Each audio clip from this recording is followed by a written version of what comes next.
Effectivement, nous demandons d'aller un pas plus loin. Jusqu'à présent, il y a eu beaucoup de condamnations à la suite des violences, pas seulement de ces dernières heures, de ces dernières semaines, de ces derniers mois.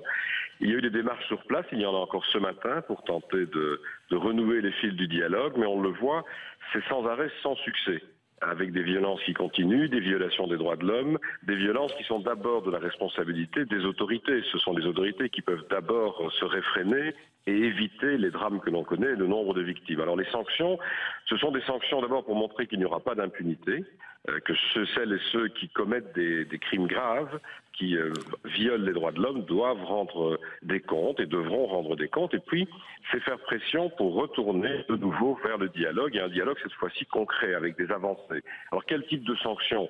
On peut, dans un premier temps, refuser tout visa, donc limiter la circulation des dirigeants du régime ukrainien. On peut imaginer de bloquer leurs avoirs à l'étranger. Il y a une série de choses qui peuvent démontrer une volonté de hausser le ton, puisque manifestement, les démarches purement diplomatiques que l'Union européenne a entreprises depuis déjà des semaines n'ont pas un effet direct. On ne voit pas changer la situation sur le terrain. Bien, le problème, Didier Reynders, c'est que les sanctions, pour qu'elles soient appliquées, doivent être prises à 28. Or, est-ce qu'il y a unanimité au niveau de l'Union européenne ?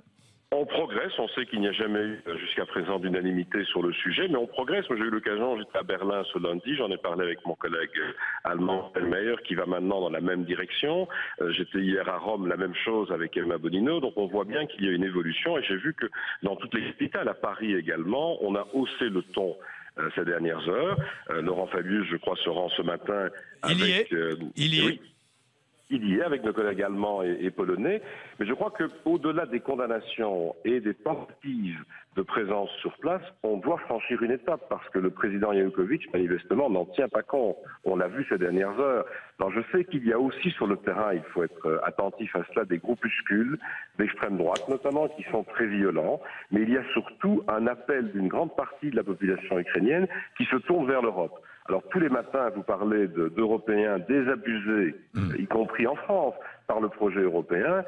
Une fois que nous avons des gens qui se tournent, qui sont même prêts à mourir pour le projet européen, je crois qu'on doit aller plus loin que simplement prononcer des condamnations. Alors les sanctions, c'est une arme de plus pour tenter de convaincre le président de pas seulement recevoir les leaders de l'opposition, mais réellement discuter avec eux de changements profonds pour qu'on puisse aller vers une gestion consensuelle en Ukraine. Bruno Le Maire, vous êtes sur la même position ? Je suis sur une position très proche. Il faut passer des paroles aux actes. On a eu des condamnations pendant des semaines et des semaines. Une Union européenne qui a traité ce sujet avec beaucoup d'indifférence, beaucoup de légèreté, je trouve, au niveau des commissaires et pas suffisamment, je trouve, au niveau politique. Maintenant, il est temps de prendre des décisions, et des décisions qui soient fortes. Cette première décision essentielle, je partage l'avis de Didier Reynders, c'est des sanctions. Il faut taper le gouvernement ukrainien au portefeuille. On a un régime qui est un régime oligarchique qu'il faut taper au portefeuille et taper vite. On doit pouvoir trouver de l'unanimité entre les États membres dans les prochaines heures pour avoir des sanctions financières contre le gouvernement ukrainien. Ensuite, je l'avais demandé hier, il faut se rendre sur place. Et je dois dire que la réaction des trois ministres des Affaires étrangères français, polonais et allemands, même si elle est tardive, c'est la bonne réaction. Il faut se rendre sur place, aller discuter avec les autorités ukrainiennes et les mettre sous pression. Et je souhaite même que ces trois ministres des Affaires étrangères poursuivent leur déplacement jusqu'à Moscou pour ouvrir des discussions avec le gouvernement russe qui, on le sait, joue un rôle important sur ce qui se passe en Ukraine. Je crois que la poursuite de la mission à Moscou, auprès de Vladimir Poutine et auprès de Sergueï Lavrov, pourrait être utile également. Enfin, en troisième lieu, je persiste à penser que ce sujet, qui est un sujet grave, qui s'est soldé par plus d'une vingtaine de morts avant-hier, requiert une réunion du Conseil européen, parce que c'est aussi au niveau des chefs d'État de prendre leurs responsabilités. On doit pouvoir, dans les prochains jours, avoir une réunion du Conseil européen, des chefs d'État européens, pour prendre des décisions sur ce sujet ukrainien. On n'a que trop tardé. Il faut passer des condamnations morales à des décisions fortes. Oui, mais messieurs, la Biélorussie, je prends cet exemple, il y a des sanctions, Didier Reynders, contre les dirigeants biélorusses. C'est utile vraiment ?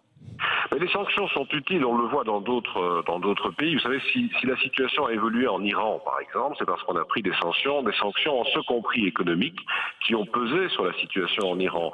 En Birmanie, la même chose, le régime le reconnaît d'ailleurs. Si on a pu ouvrir progressivement le débat avec les autorités birmanes, c'est parce que des sanctions ont été prises. Alors on n'en est pas encore à ce niveau en Ukraine. Je partage l'idée que les sanctions aujourd'hui doivent viser les dirigeants, ne doivent pas viser la situation économique de l'ensemble du pays et de la population, mais il faut passer à une formule d'action de la part de la diplomatie européenne.